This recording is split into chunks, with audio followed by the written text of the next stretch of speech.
Loan ই সমান কেন 1 আজকে সেটা দেখি। আমরা জানি যে লগারিদমের এই ভিত্তিটাই আসলে লন। সো লিখতে পারি লন ই সমান লগ ই। তো আসলে এইটার মান বের করা মানে আসলে এটার মান বের করা।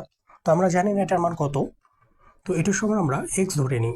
তো আমরা লগারিদমের ভাষায় বলতে পারি এটা হচ্ছে লগারিদমের হচ্ছে বেস, আর বেজের পাওয়ারটা হচ্ছে এটা, আর এটা লগারিদমের হচ্ছে বেস, আর এই বেসকে নিয়ে যে রেজাল্টটা এটা হচ্ছে সেই রেজাল্ট। তো আমরা এই ভাষায় বলতে পারি e to the power x equal to আসলে ই। তো এটা সমান বলতে পারি e to the power x equal to আসলে ই টু দি পাওয়ার 1। আমরা জানি যদি ভিত্তি সেম হয় একটা সমীকরণে তাহলে তাদের পাওয়ারগুলো আসলে সেম হয়। এখন এই মানটা যদি আমরা এখানে ইনপুট করি তাহলে রেজাল্টটা পাচ্ছি আসলে লন ই, এটার মান আসলে 1।